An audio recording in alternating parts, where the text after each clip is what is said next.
नरेंद्र मोदी जी ने कहा हिंदुस्तान की जमीन किसी ने नहीं ली। सुना होगा आपने। ऑपोजिशन लीडर्स को कहा हिंदुस्तान की जमीन किसी ने नहीं ली।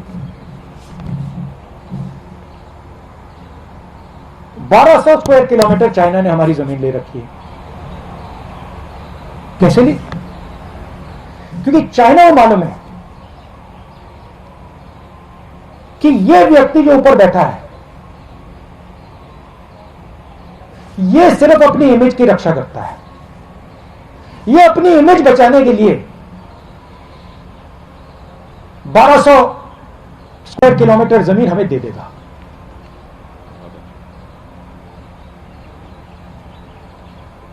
आप सिर हिला रहे हो, पूरा देश जानता है। आर्मी के किसी भी सिपाही से, जनरल से पूछ लो, आपको बता देगा कि नरेंद्र मोदी ने अपनी इमेज बचाने के लिए देश को झूठ बोला। भारत माता की बात करते हैं। भारत माता के 1200 स्क्वायर किलोमीटर नरेंद्र मोदी ने चाइना को दे दिए अपनी इमेज बचाने के लिए। रियलिटी, मानो ना मानो। इसके बारे में नरेंद्र मोदी क्या बोलते हैं? आप कभी बुलाइए उनको प्रेस कॉन्फ्रेंस में, ऐसे खुल के बुलाइए, बात कीजिए उनसे। वो आपसे इतना डरते क्यों? रीजन एक ही है, चाइना से भी वो इस कारण डरते हैं और आपसे भी इस कारण डरते हैं। वो सोचते हैं चाइना हमारी इमेज खराब कर देगा, वो सोचते हैं ये जर्नलिस्ट हमारी इमेज खराब कर देंगे। नरेंद्र मोदी जी को सिर्फ अपनी इमेज में इंटरेस्ट है। टनल में जाएंगे, अकेले जाएंगे, वेविंग हो जाएगी, मीडिया पे पूरी मोनोपोली है। सोचते हैं कि भैया मीडिया दिखाएगा मुझे टनल में। तो उनको सिर्फ अपनी इमेज से ऑब्सेशन है। जो भारत में हो रहा है उससे कुछ लेना देना नहीं। पूरे देश को धकेला जा रहा है, मारा जा रहा है, पीटा जा रहा है। मुझे थोड़ा सा धक्का लग गया तो क्या बड़ी बात, कोई फर्क नहीं पड़ता। It's not big deal. हमारा काम है देश की जनता की रक्षा करना, देश के किसानों के साथ खड़ा होना हमारा काम है।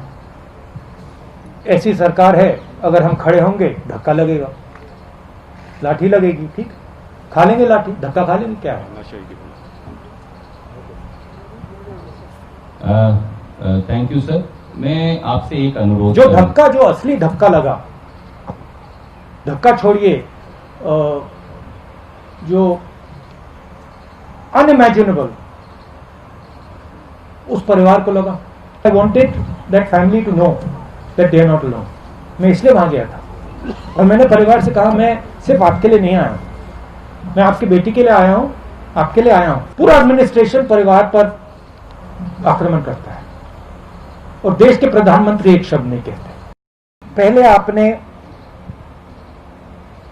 स्मॉल एंड मीडियम बिजनेस पे आक्रमण किया, उनको आपने खत्म कर दिया।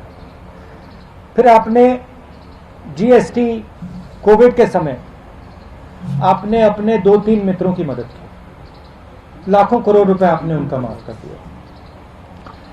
मजदूर घर पैदल जा रहे थे हजारों किलोमीटर, पानी नहीं था, भोजन नहीं था, आपने एक शब्द नहीं बोला, उनको आपने वार्निंग ही नहीं दी, एक दिन वार्निंग नहीं दी। कमरे में बैठे आपने कहा लॉकडाउन होगा, लॉकडाउन कर दिया, मर गए वो। 100-200 लोग वैसे ही मर गए। आपने जो देश की रीढ़ की हड्डी है, जो इस देश को रोजगार देती है, स्मॉल एंड मीडियम बिजनेसेस को खत्म कर दिया है ये देश। और आप देखना, मैंने फरवरी में कोरोना की बात की थी, उन्होंने कहा राहुल गांधी मजाक कर रहा है। अब देखिए समझ किसको है किसको नहीं है।